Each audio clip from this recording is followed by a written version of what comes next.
E aí, pessoal, estamos de volta.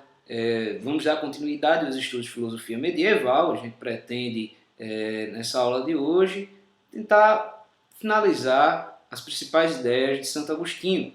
É uma boa semana de estudo para vocês e vamos lá, né?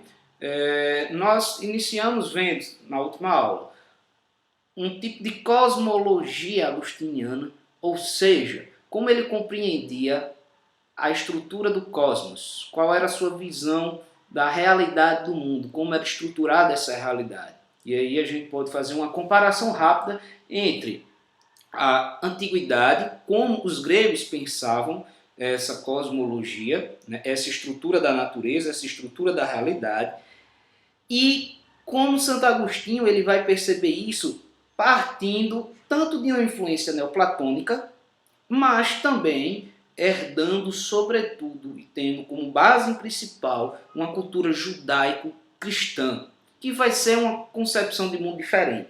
Então, Agostinho ele vai acabar adaptando as ideias neoplatônicas a uma cultura, a uma realidade, a uma cosmologia judaico-cristã, certo?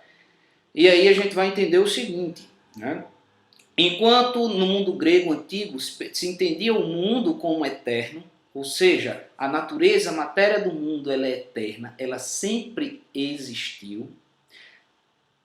Numa cultura judaico-cristã, quem é eterno é Deus, ou seja, Deus sempre existiu, Deus está fora do tempo, ele é atemporal. E é ele o princípio de todas as coisas, certo?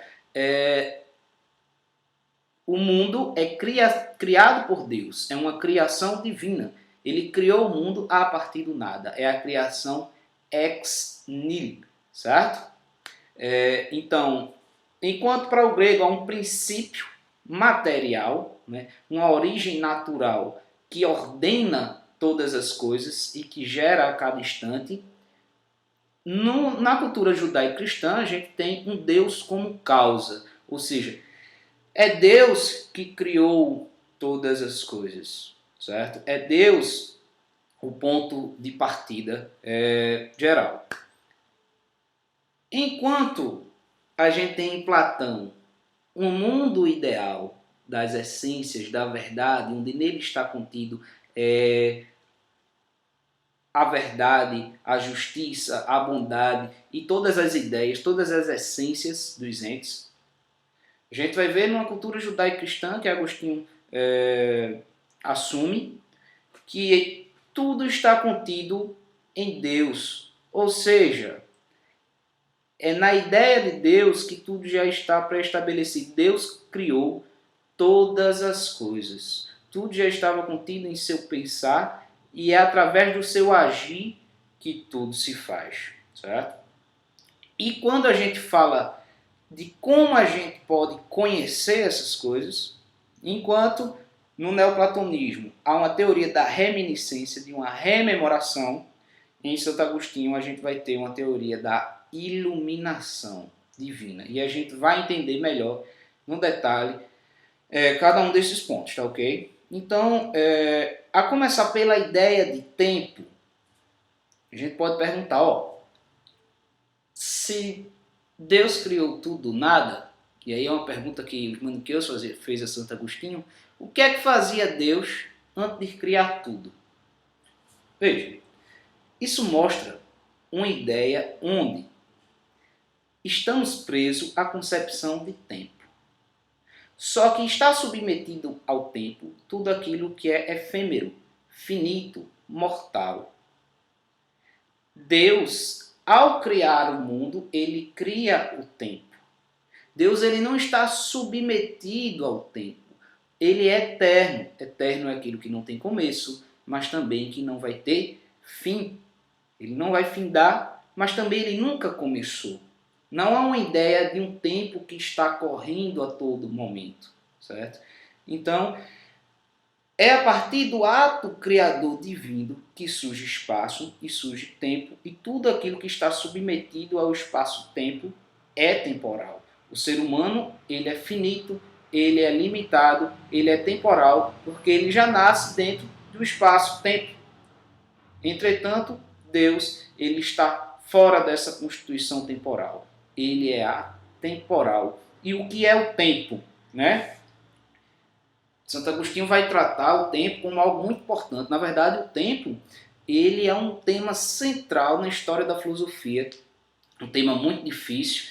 E uma herança aristotélica é de entender o tempo como o número do movimento. Ou seja, nós estamos sempre vivenciando um agora que está sempre fugindo ao nosso alcance, porque o tempo está correndo, transcorrendo a todo momento, ele é fugaz, né? O passado que já não existe mais, o passado que passou, e um futuro que ainda não é. Então, em que tempo nós estamos agora? Se o presente está a todo momento correndo, se o passado já não existe mais e se o futuro ainda não é. Mas veja, ainda que o passado tenha passado e não existe mais, ele sempre de alguma forma interfere na nossa vida. Nós sempre voltamos ao passado. Sempre há coisas que ficaram lá atrás, que estão presentes ainda na nossa mente e de alguma forma influencia no nosso agir. Então ele vai dizer que o passado ele fica presente na gente enquanto memória. Esse momento atual é esse presente fugaz. E o futuro enquanto uma expectativa, enquanto uma esperança, enquanto algo por vir, algo por vindouro. Então, essa noção de um tempo que acompanha o movimento, certo? Então, tudo aquilo que é temporal, tudo aquilo que está submetido ao tempo está nesse transcorrer. Não pertence a uma eternidade, é eterno só Deus, tá ok? Apesar de sermos finitos, de sermos mortais, de sermos limitados, de não termos um conhecimento pleno das coisas, nós intuímos uma ideia de plenitude. Nós temos a ideia de verdade. Por exemplo, apesar de não conhecermos algo que seja totalmente bom, que seja a plenitude do bem, a plenitude da verdade, da justiça, o amor pleno, porque nós sempre conhecemos coisas através da nossa sensibilidade, através da empiria, através da nossa experiência sensível. Essas coisas elas são efêmeras, limitadas, então apesar de conhecer algo muito bom, uma pessoa muito boa, sempre vai ter um defeito, sempre vai ter uma limitação.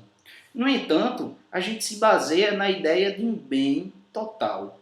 A gente consegue intuir a noção de eternidade, de verdade, de amor, de uma essência das coisas.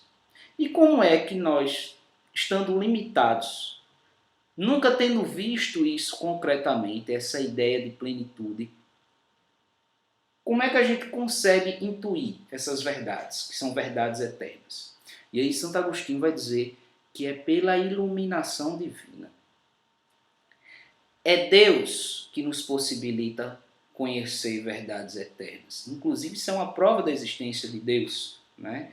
Se, sendo temporal, efêmero e limitado, conhecemos verdades eternas, é porque Deus, que é eterno, ele, como um sol, ilumina nossa mente, ilumina nossa razão e nos possibilita conhecermos. Então, o conhecimento é uma atitude humana, passa pela razão humana que vai em busca desse conhecimento, mas ela só se concretiza a partir de uma iluminação divina, a partir de um Deus que dá essa sabedoria, que possibilita o conhecimento. Enquanto Platão e o neoplatonismo se baseavam numa reminiscência, ou seja, na rememoração do mundo ideal, onde a alma já tinha passado por lá, Santo Agostinho vai dizer que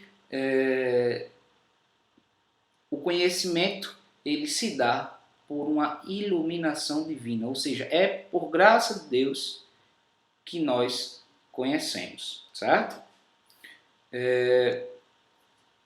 E aí, gente, nós paramos, né, na última aula justamente num conceito fundamental, que é o do livre-arbítrio e o problema do mal.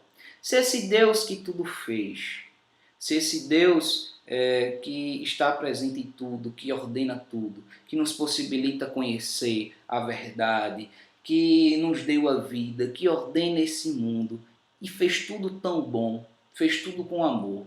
Se Deus é bom, por que o mal existe?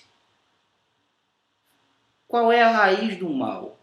O mal é alguma coisa? Será que o mal existe mesmo? Bem, nós olhamos ao redor, vemos a nossa realidade, percebemos pessoas sofrendo, percebemos pessoas com fome, e aí a gente vem numa situação atual de desigualdade social, muita gente sofrendo por conta dessa pandemia, por exemplo, entre tantos outros problemas que existem no mundo que faz com que o ser humano sofra, né? E aí a gente percebe que o mal está presente no nosso meio. Mas o que é o mal? Veja, se Deus é bom e se Ele criou todas as coisas, se tudo que existe é uma criação divina, se o mal existe, foi Deus que criou. Se Deus é bom, por que Ele criou o mal? Se Ele não criou o mal, como é que o mal existe e por que ele nos afeta? Então a gente vai dar continuidade com esse tema.